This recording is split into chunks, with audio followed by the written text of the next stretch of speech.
The wisest person I ever met in my life. A third grade dropout. Wisest and dropout in the same sentence is rather oxymoronic. Like jumbo shrimp.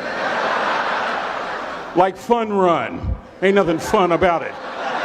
Like Microsoft Works. Y'all don't hear me.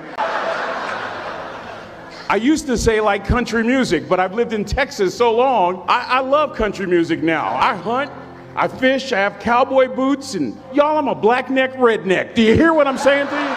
No longer oxymoronic for me to say country music. And it's not oxymoronic for me to say third grade and dropout. That third grade dropout, the wisest person I ever met in my life, who taught me to combine knowledge and wisdom to make an impact, was my father.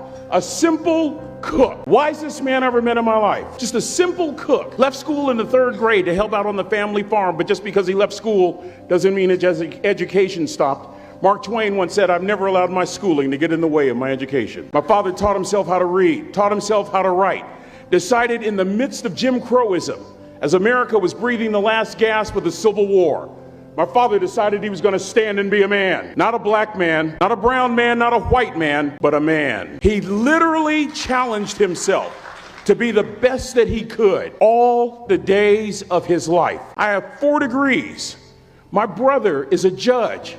We're not the smartest ones in our family. It's a third grade dropout daddy. A third grade dropout daddy who was quoting Michelangelo, saying to us, "Boys, I won't have a problem if you aim high and miss, but I'm going to have a real issue if you aim low and hit." A country mother quoting Henry Ford, saying, "If you think you can or if you think you can't, you're right." I learned that from a third grade drop. Simple lessons. Lessons like these. Son, you'd rather be an hour early than a minute late. We never knew what time it was at my house because the clocks were always ahead. My mother said for nearly 30 years, my father left the house at 3:45 in the morning. One day she asked him, "Why, Daddy?" He said, "Maybe one of my boys will catch me in the act of excellence." I want to share 2 things with you. Aristotle said, "You are what you repeatedly do." Therefore, excellence ought to be a habit, not an act. Don't ever forget that. I know you're tough, but always remember to be kind. Always. Don't ever forget that. Never embarrass mama. If mama ain't happy, ain't nobody happy. If daddy ain't happy, don't nobody care. But you know. Next lesson. Lesson from a cook. Son, make sure your servant's towel is bigger than your ego. Ego is the anesthesia that deadens the pain of stupidity. Y'all might have a relative in mind you want to send that to. Let me say it again. Ego is the anesthesia that deadens the pain of stupidity. Pride is the burden of a foolish person. John Wooden coached basketball at UCLA for a living, but his calling was to impact people. And with all those national championships, guess what he was found doing in the middle of the week? Going into the cupboard, grabbing a broom, and sweeping his own gym floor. You want to make an impact? Find your broom. Every day of your life, you find your broom. You grow your influence that way. That way you're attracting people so that you can impact them. Final lesson. Son, if you're going to do a job, do it right. I've always been told how average I can be. Always been criticized about being average. But I want to tell you something. I stand here before you, before all of these people, not listening to those words, but telling myself every single day to shoot for the stars, to be the best that I can be. Good enough isn't good enough if it can be better, and better isn't good enough if it can be best. Let me close with a very personal story that I think will bring all this into focus. Wisdom will come to you in the unlikeliest of sources, a lot of times through failure. When you hit rock bottom, remember this. While you're struggling, rock bottom can also be a great foundation on which to build and on which to grow.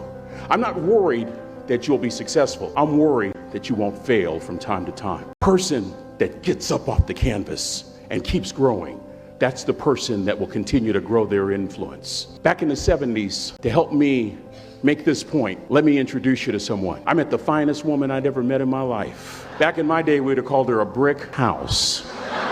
This woman was the finest woman I'd ever seen in my life. There's just one little problem. Back then, ladies didn't like big old linemen. The Blind Side hadn't come out yet. They like quarterbacks and running backs. We're at this dance, and I find out her name is Trina Williams from Lompoc, California. And we're all dancing, and we're just excited. And I decide in the middle of dancing with her that I would ask her for her phone number. Trina was the first one. Trina was the only woman in college who gave me her real telephone number. The next day, we walked to Baskin & Robbins ice cream parlor. My friends couldn't believe it. This has been 40 years ago, and my friends still can't believe it. We go on a second date, and a third date, and a fourth date. We drive from Chico to Vallejo so that she could meet my parents. My father meets her. My daddy, my hero, he meets her, pulls me to the side and says, "Is she psycho?" But anyway, we go together for a year, 2 years, 3 years, 4 years. By now, Trina's a senior in college. I'm still a freshman, but I'm working some things out. I'm so glad I graduated in 4 terms. Nixon, Ford, Carter, Reagan. So now it's time to propose. So I talked to her girlfriends, and it's California. It's in the 70s, so it has to be outside. Have to have a candle, and you have to have, some chocolate. Listen, I'm from the hood. I had a bottle of Boone's Farm wine. That's what I had. She said yes. That was the key. I married the most beautiful woman I'd ever seen in my life. Y'all ever been to a wedding, and even before the wedding starts, you hear this? How in the world? And it was coming from my side of the family. We get married. We have a few children.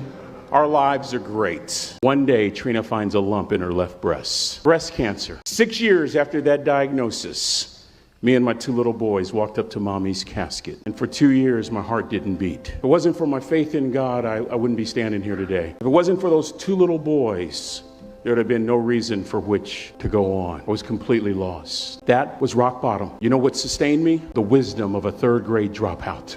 The wisdom of a simple cook. We're at the casket. I'd never seen my dad cry. But this time I saw my dad cry. That was his daughter. Trina was his daughter, not his daughter-in-law. And I'm right behind my father, about to see her for the last time on this earth. And my father shared 3 words with me that changed my life right there at the casket. It would be the last lesson he would ever teach me. He said, "Son, just stand. You keep standing. You keep standing. No matter how rough the sea, you keep standing." And I'm not talking about just water. You keep standing. No matter what, you don't give up. And as clearly as I'm talking to you today, these were some of her last words to me. She looked me in the eye and she said, "It doesn't matter to me any longer how long I live. What matters to me most is how I live." To ask y'all one question, a question that I was asked all my life by a 3rd grade dropout. How you living? How you living? Every day ask yourself that question, how you living? Here's what a cook would suggest you to live this way. That you would not judge, that you would show up early, that you'd be kind, that you'd make sure that servant's towel is huge and used, that if you're going to do something, you do it the right way. That cook would tell you this, that it's never wrong to do the right thing, that how you do anything is how you do everything. And in that way, you will grow your influence to make an impact. In that way, you will honor all those who have gone before you, who have invested in you. Look in those unlikeliest places for wisdom. Enhance your life every day by seeking that wisdom and asking yourself every night, how am I living? May God richly bless y'all. Thank you for having me here.